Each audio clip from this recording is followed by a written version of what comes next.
វីដេអូអ្នកសុំទានជីសុតតែឡានតើជាការសម្ដែងឬជាការពិតតែឲ្យចេញបាញ់ទេឡានទុកឲ្យរួចសុំទានដាក់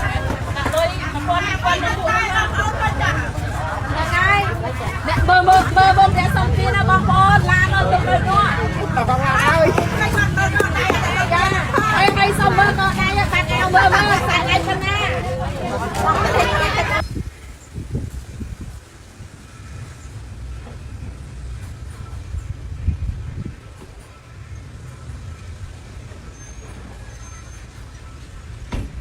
ថ្មីនេះមានការបង្ហោះចែកចាយនៅវីដេអូអ្នកសុំទានម្នាក់ជីសុតតែឡានមកសុំទាននៅម្ដុំផ្សារមួយកន្លែងដែលត្រូវបានពលរដ្ឋខ្លះដឹងថាមានឡានជីក៏បានហាមពលរដ្ឋដទៃមិនត្រូវឲ្យលុយនោះទេហើយក៏មានពលរដ្ឋផ្សេងទៀតថតសកម្មភាពបានពេលដែលអ្នកសុំទានរូបនេះដើរតម្រង់ទៅឡានរបស់ខ្លួនរាប់លុយដាក់ហោប៉ៅរួចមើលឆ្វេងមើលស្ដាំក៏បើកទ្វារឡានជិះចេញទៅបាត់យ៉ាងណាជុំវិញវីដេអូអ្នកសុំទានជីឡាននេះត្រូវបានពលរដ្ឋមួយចំនួនបញ្ចេញមតិថា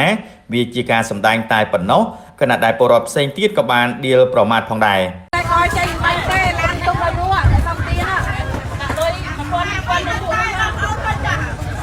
ហើយអ្នកមើលអ្នកសុំទានណាបងប្អូនឡានឲ្យទុកឲ្យរួចបងឡានអើយហើ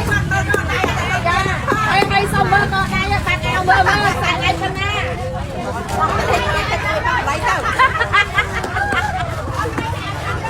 មកទៅនេះហើ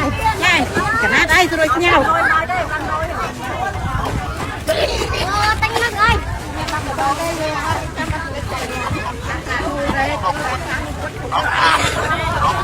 េះដូចមិនប៉ាយតៃអីសោះនេះ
chạy mai lại cầm tiền nha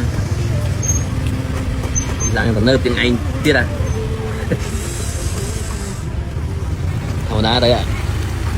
តើបងប្អូនយល់យ៉ាងណាចំពោះវីដេអូអ្នកសុំទានជិះឡាននេះដោយឡែកកាលពីប្រហែលសប្តាហ៍មុននេះក៏មានការបង្ហោះវីដេអូអ្នកសុំទានពីអ្នកប្តីប្រពន្ធជីសុតតែឡាន Mercedes មកសុំទាននៅម្ដុំវត្តអារាមមួយកន្លែងហើយត្រូវបានពលរដ្ឋលួចថតបានផងដែរ